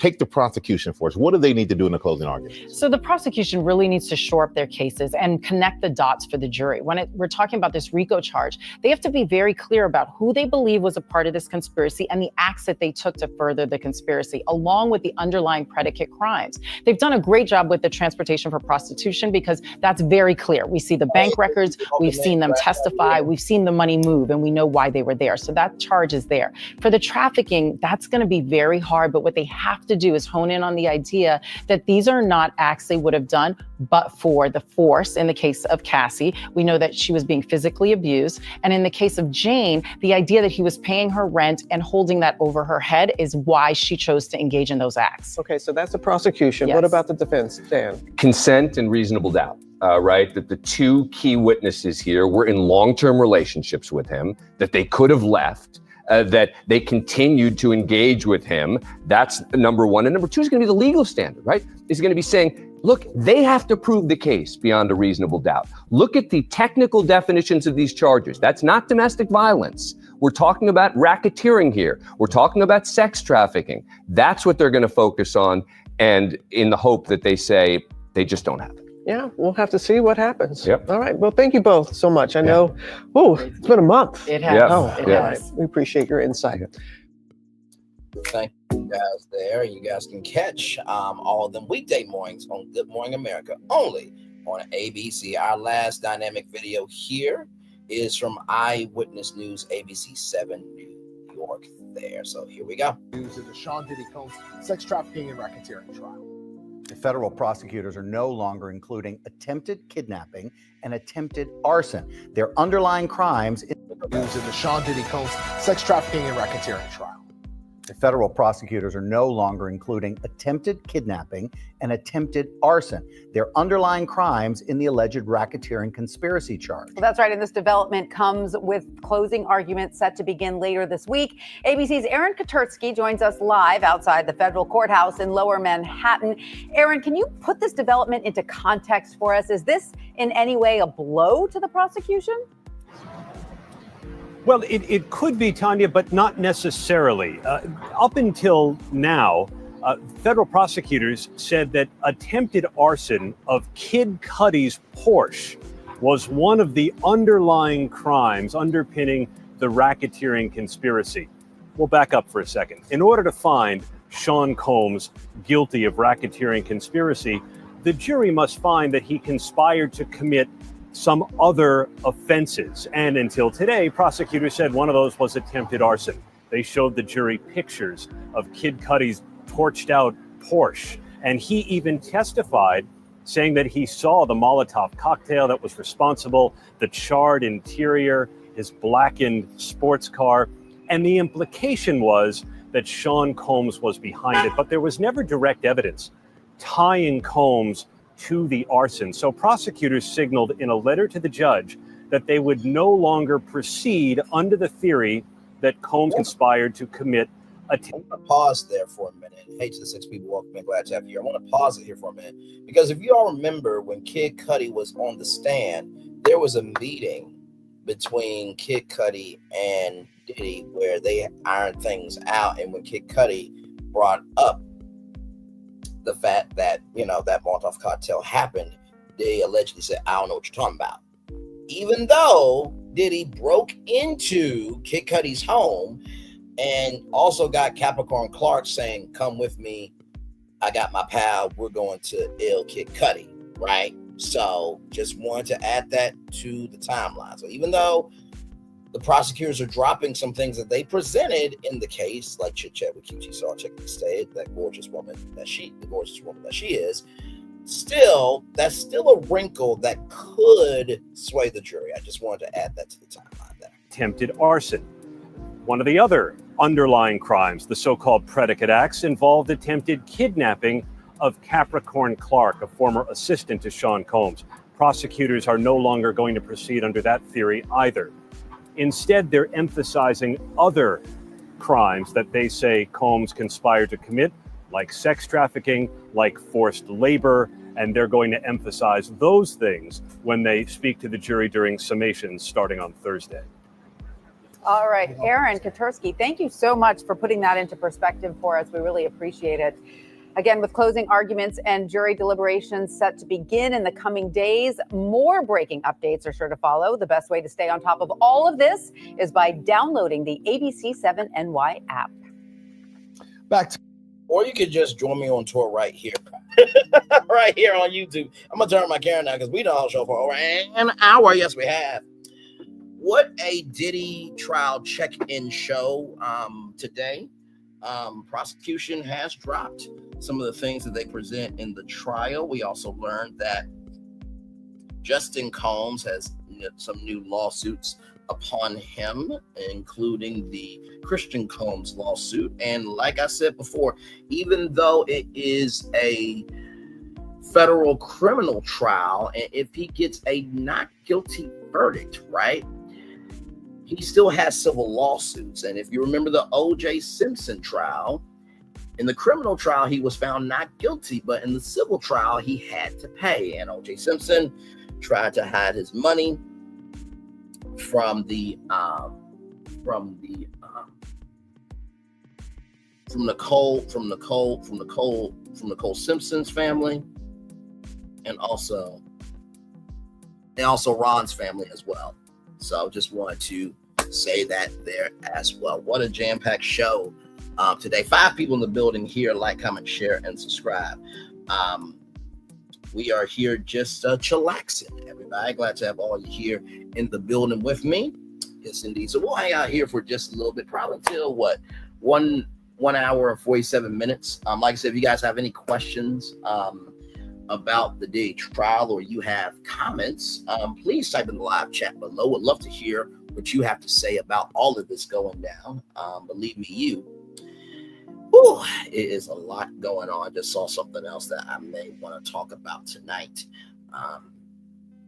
But we shall see. We shall see. Anytime that I do a bonus show, believe me, it has to be more than enough. Has to be more than enough meat on the bones for me to do an extra show, because I really do believe in valuing y'all time, energy, and commitment, because y'all have bigger things to do. So I just want to just say that. So yes, indeed.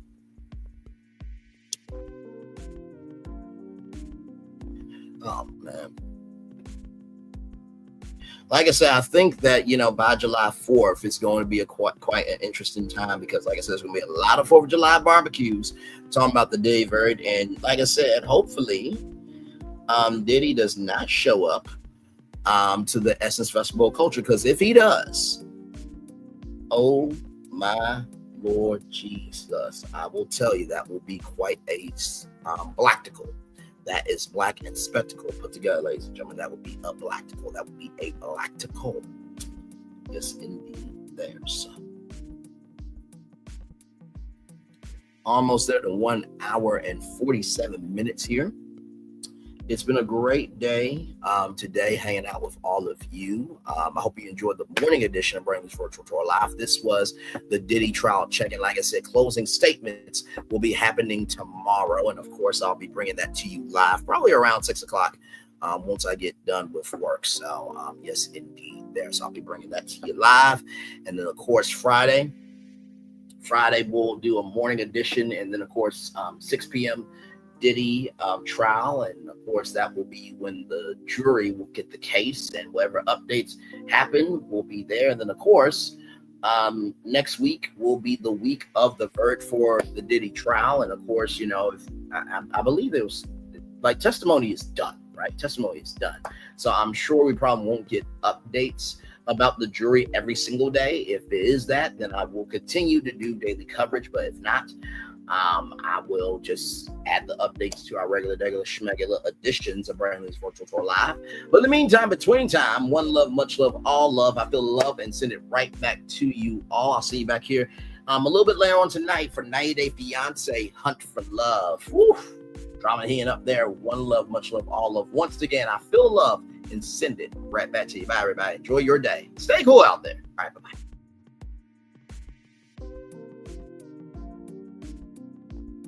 I thought I should tell you they've been talking about you. Yeah, they've been talking about you. They've been talking about the fact that they've done everything they could to stop you and everything they could to block you, but you still win. They've been talking about the fact that they have undermined your success and they have tried to sabotage your seasons, but you keep winning. They've been talking about the fact that even though they don't like each other, they get together to try to kill you, but you keep winning. They've been talking about the fact that you were voted least likely to succeed, but like cream, you keep rising to the top. They've been talking about how they tried to burn your world down, but like the phoenix, you rose from the ashes. They've been talking about you. And you know what they say? Oh, she's just lucky. He's just lucky. But no, you ain't lucky. You're anointed. You got something on you. You got favor on you. You got power on you. You were born to win. Now they can call it luck, but it's grace. They can call it luck, but it's favor. But whatever they call it, it doesn't matter, because you know what God calls you? Do you know what God calls you? A winner. I thought I should tell you they've been talking about you. Yeah, they've been talking about you. They've been talking about the fact that they've done everything they could to stop you and everything they could to block you, but you still win. They've been talking about the fact that they have undermined your success and they have tried to sabotage your seasons, but you keep winning. They've been talking about the fact that even though they don't like each other, they get together to try to kill you, but you keep winning. They've been talking about the fact that you were voted least likely to succeed, but like cream, you keep rising to the top. They've been talking about how they tried to burn your world down, but like the phoenix, you rose from the ashes. They've been talking about you. And you know what they say? Oh, she's just lucky. He's just lucky. But no, you ain't lucky. You're anointed. You got something on you. You got favor on you. You got power on you. You were born to win. Now they can call it luck, but it's grace. They can call it luck, but it's favor. But whatever they call it, it doesn't matter, because you know what God calls you? Do you know what God calls you? A winner. I thought I should tell you they've been talking about you. Yeah, they've been talking about you. They've been talking about the fact that they've done everything they could to stop you and everything they could to block you, but you still win. They've been talking about the fact that they have undermined your success and they have tried to sabotage your seasons, but you keep winning. They've been talking about the fact that even though they don't like each other, they get together to try to kill you, but you keep winning. They've been talking about the fact that you were voted least likely to succeed, but like cream, you keep rising to the top. They've been talking about how they tried to burn your world down, but like the phoenix, you rose from the ashes. They've been talking about you. And you know what they say? Oh, she's just lucky. He's just lucky. But no, you ain't lucky. You're anointed. You got something on you. You got favor on you. You got power on you. You were born to win. Now they can call it luck, but it's grace. They can call it luck, but it's favor. But whatever they call it, it doesn't matter, because you know what God calls you? Do you know what God calls you? A winner. I thought I should tell you they've been talking about you. Yeah, they've been talking about you. They've been talking about the fact that they've done everything they could to stop you and everything they could to block you, but you still win. They've been talking about the fact that they have undermined your success and they have tried to sabotage your seasons, but you keep winning. They've been talking about the fact that even though they don't like each other, they get together to try to kill you, but you keep winning. They've been talking about the fact that you were voted least likely to succeed, but like cream, you keep rising to the top. They've been talking about how they tried to burn your world down, but like the phoenix, you rose from the ashes. They've been talking about you. And you know what they say? Oh, she's just lucky. He's just lucky. But no, you ain't lucky. You're anointed.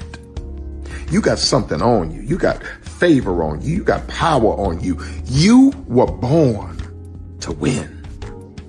Now they can call it luck, but it's grace. They can call it luck, but it's favor. But whatever they call it, it doesn't matter, because you know what God calls you? Do you know what God calls you? A winner.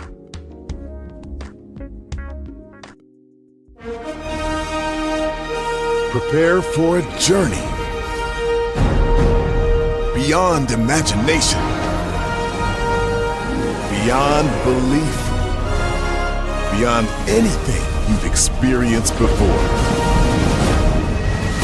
Universal Epic Universe, a new theme park where you'll step through extraordinary portals to 5 immersive worlds.